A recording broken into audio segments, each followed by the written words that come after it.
नमस्कार मंडळी, कशा आहात सगळेजण? तर सकाळी लवकर उठून छान देवाची पूजा झालेली आहे आणि स्वतःच्याच बागेतली ताजी आणि सुंदर फुलं देवाला वाहून दिवसाची सुरुवात सुद्धा झालेली आहे। आता रोज देवाला ताजी फुलं व्हायला मला प्रचंड आवडतं, पण ती ताजी फुलं मिळवायला बरीच मेहनत करावी लागते बरं का। आता आपल्या टेरेसवरती माझी छोटीशी बाग आहे, हे तर तुम्हाला माहितीच आहे, आणि त्याच बागेसाठी आजचा दिवस मी राखून ठेवलाय।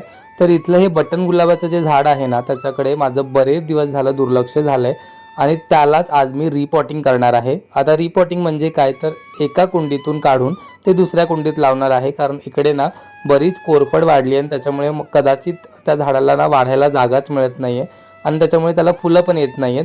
सगळ्यात पहिले तर सगळी कोरफड काढून घेतली। आता तुम्हाला वाटेल की कोरफड काढून घेतली त्याच्यामुळे ती वेस्ट गेली, तर असं नाही आहे। कोरफड आपण पुन्हा त्या कुंडीत लावणार आहोत। कोरफड हे असं एक झाड आहे जे ना तुम्ही कुठेही कसंही लावलं ना तरी ते लगेच रुजतं।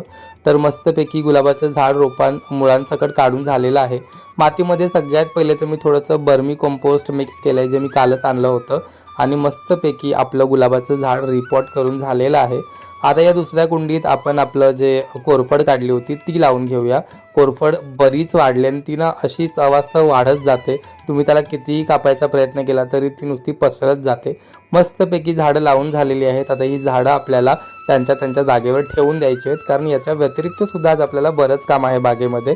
आता झाडं ठेवून झाल्यानंतर हे जे उरलेलं बर्मी कंपोस्ट आहे ना, ते मी बाकीच्या सगळ्या फुलझाडांना थोडं थोडं टाकून देणार आहे। पावसाळा सुरू व्हायच्या आधी आपल्याला बागेमध्ये बरीचशी तयारी करायची असते आणि त्यातलीच ही माझी छोटीशी तयारी। आता हे जे माठ तुम्हाला दिसत आहेत ना आपल्या कुंड्यांमध्ये, तुम्हाला प्रश्न पडला असेल ना की त्यात काय आहे, तर आपल्या टेरेसवरती बरेच चिमणी कावळे येत असतात, त्यांच्यासाठीच केलेली ही पाण्याची छोटीशी सोय दिसत असेल तुम्हाला दोन्हीकडे। आता पावसाळ्याची तयारी म्हणून माझ्याकडे हे जे रेन लिलीची कंद आहेत ना, ते पण मी एका रिकाम्या कुंडीत लावून घेतलेत। आणि last but not the list, Shravan आणि भाद्रपदामध्ये आपले सणवार येणार आहेत, त्याच्यासाठी आपल्याला अनेक वेळा दुर्वा लागणार आहेत। त्याच्यासाठी मी दुर्वा पण कुंडीत रुजवून घेतलेले आहेत आणि आता सगळं टेरेस स्वच्छ करायचं आहे, कारण स्वच्छता ही फार महत्त्वाची गोष्ट आहे। तर कशी वाटली तुम्हाला माझी मेहनत मला कमेंट करून नक्की सांगा। भेटूया उद्या, बाय बाय।